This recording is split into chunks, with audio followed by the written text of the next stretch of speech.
Et quand la tristesse arrive, je sais tu es là, toujours près de moi.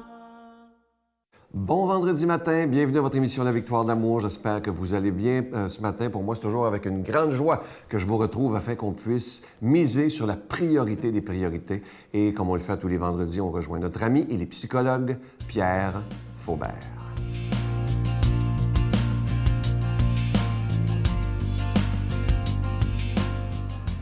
Bonjour, bienvenue encore une fois à Victoire de l'amour et cette vignette que j'appelle aujourd'hui, que j'intitule « Attachement ou dépendance ».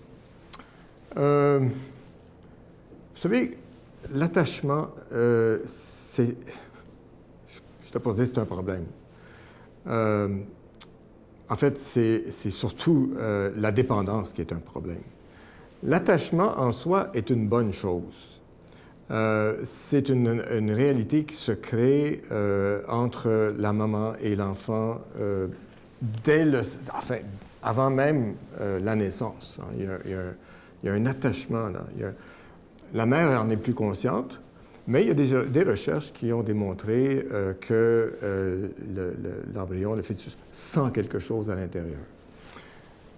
Et l'attachement est symbolisé aussi par un attachement réel qui est le cordon ombilical. Mais cet attachement, c'est quelque chose d'intériorisé. Vous savez, la différence entre l'attachement et la dépendance, c'est que la dépendance, c'est par rapport à une réalité extérieure. L'attachement, c'est l'intériorisation de ce à quoi, ou celui ou celle à qui, je suis attaché.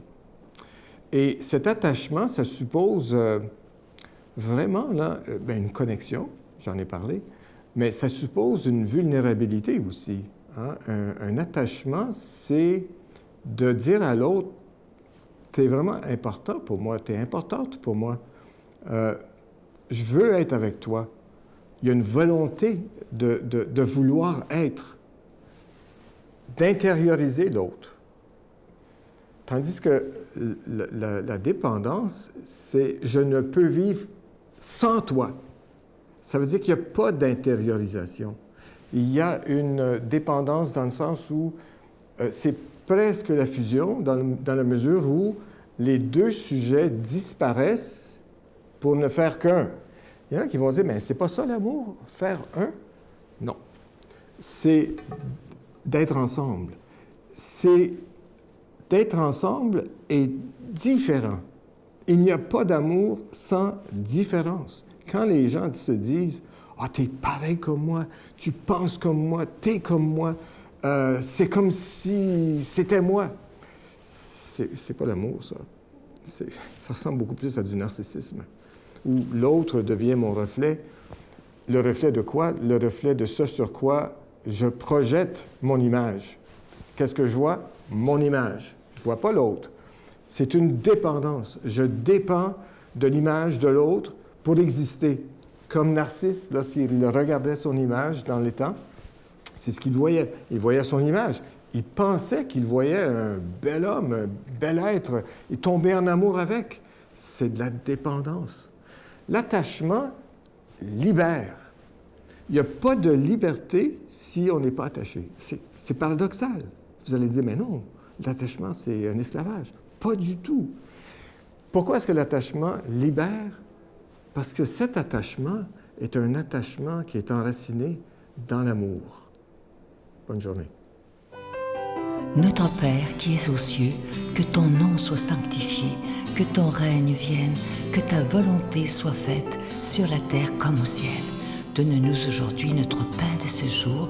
Pardonne-nous nos offenses comme nous pardonnons à ceux qui nous ont offensés.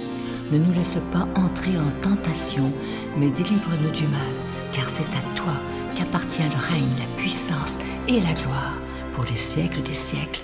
Amen. La Victoire de l'amour vous invite à sa retraite spirituelle dans le centre du Québec les 6, 7 et 8 octobre 2017 sous le thème « Découvrir Dieu comme un Père ».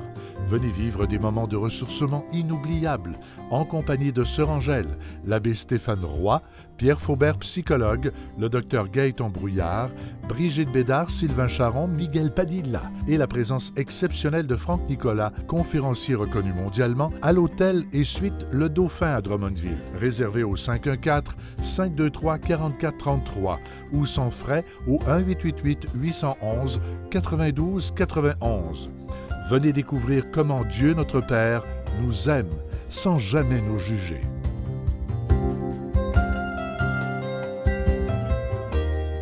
Je prends quelques instants pour solliciter votre aide pour le ministère de la Victoire de l'Amour. Comme vous le savez, je vous en parle depuis 3 semaines. Le mois de juin a été très difficile au niveau des dons et c'est pour ça qu'on a pris une décision risquée. En juillet, vous savez que c'est déjà assez difficile l'été, mais on a décidé dans la foi, on fait une confiance totale en ce Jésus qui est le maître de l'impossible, de ne pas mettre de cadeaux afin qu'on puisse se relever un peu.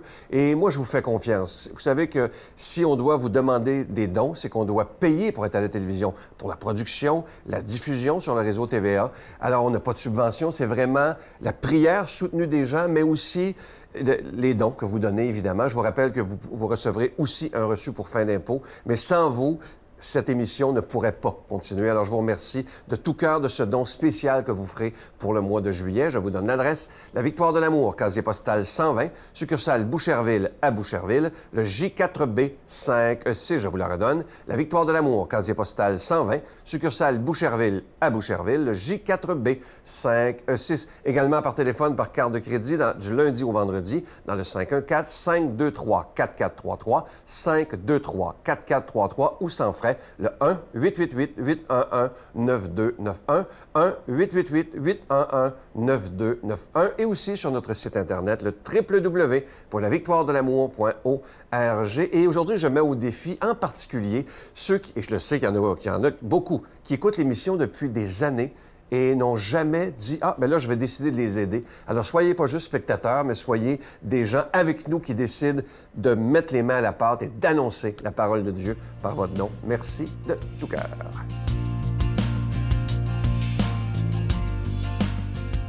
Mon Dieu, donnez-moi la sérénité d'accepter les choses que je ne peux changer, le courage de changer les choses que je peux et la sagesse d'en connaître la différence. Amen.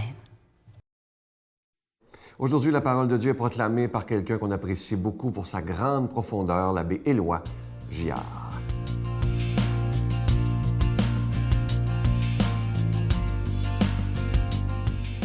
Bon matin, chers amis. Quel plaisir de se retrouver ensemble en ce 28 juillet. Vous savez, pour moi, le 28 juillet est une journée importante.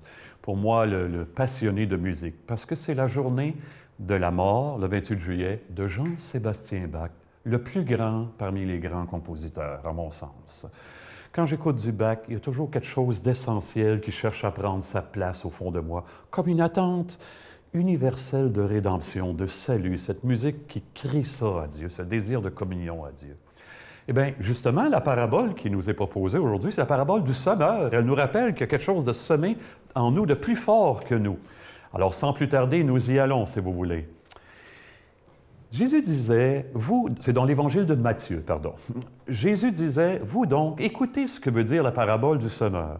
Quand quelqu'un entend la parole du royaume sans la comprendre, le mauvais survient et s'empare de ce qui est semé dans son cœur. Celui-là, c'est le terrain ensemencé au bord du chemin.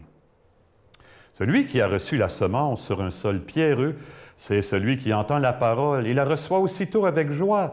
Mais il n'a pas de racine en lui. Il est l'homme d'un moment. Quand vient la détresse ou la persécution à cause de la parole, il trébuche aussitôt. Celui qui a reçu la semence dans les ronces, c'est celui qui entend la parole. Mais le souci du monde et la séduction de la richesse étouffent la parole, qui ne donne pas de fruits. Celui qui a reçu la semence dans la bonne terre, c'est celui qui entend la parole et la comprend. Il porte du fruit à raison de 100, de 60 ou 30 pour un.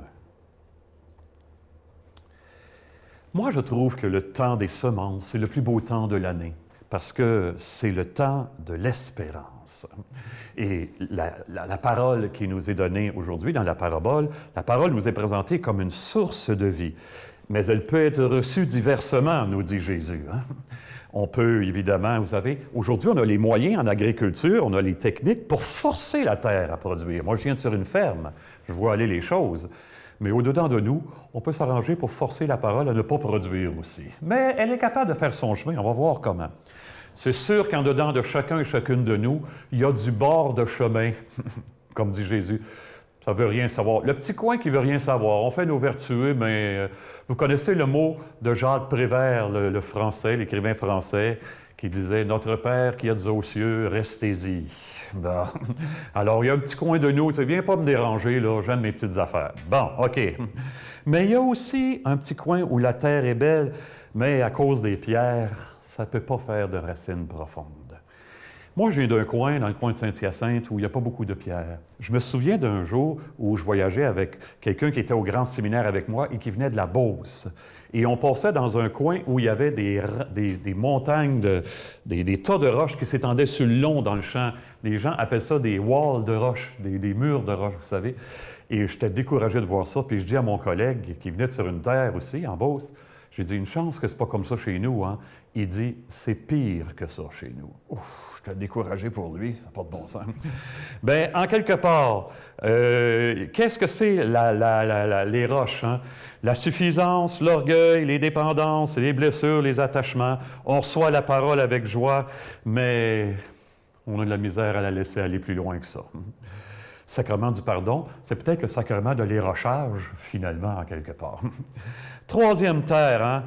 C'est dans la suite de l'autre, les séductions du monde qui nous empêchent vraiment d'écouter jusqu'au fond de nous.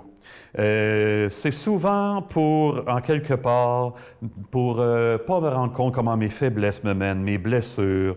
Mais c'est là que la parole veut me toucher. C'est justement là où ça fait mal, hein? Je me souviens d'une publicité, je pense que c'était un onguent, hein? Vous vous souvenez, c'était connu au Québec, on répétait ça, ça agit là où ça fait mal. Mais la parole de Dieu, c'est là qu'elle veut venir nous toucher pour porter vraiment son fruit. On a tous vu, en quelque part, à un moment donné, un petit bout d'herbe pousser à travers l'asphalte, hein? Même si c'est un terrain ingrat. Voilà ce terrain-là, on en a ça aussi en nous, mais on a de la bonne terre. Vous savez qu'au Québec, on a des terres qui sont considérées parmi les meilleures au monde pour la culture. Savez-vous qu'on a ça? Et si les Québécois, on se disait qu'intérieurement aussi, on a tous un petit bout de terre qui est considéré comme ce qu'il pourrait y avoir de meilleur pour la culture. 30, 60, 100 pour 1. À l'époque de Jésus, c'était loin de produire comme ça. Les gens ont dû dire, il est complètement fou quand penser des choses comme ça, Jésus. Bien, voyons donc. En quelque part, si la parole est la parole et si je suis vraiment ouvert dans cette partie-là de moi-même, autant il y a une partie qui ne veut rien savoir, autant il y a une partie où je reconnais, je suis vraiment ouvert, quoi qu'il arrive, Seigneur, je veux que ta parole s'accomplisse, que ta volonté se fasse en moi et qu'elle porte du fruit, quel que soit là où ça va m'entraîner. Que Dieu nous bénisse tous et toutes en ce sens, lui qui est Père, Fils et Esprit Saint. Amen. Bonne vie tout le monde. À bientôt. Je vous salue Marie, pleine de grâce. Le Seigneur est avec vous. Vous êtes bénie entre toutes les femmes, et Jésus, le fruit de vos entrailles, est béni. Sainte Marie, Mère de Dieu, priez pour nous pauvres pécheurs, maintenant et à l'heure de notre mort. Amen. Je vous invite à ne pas manquer l'émission de dimanche. Je reçois avec beaucoup de joie le docteur Luc Chaussé. Il est médecin.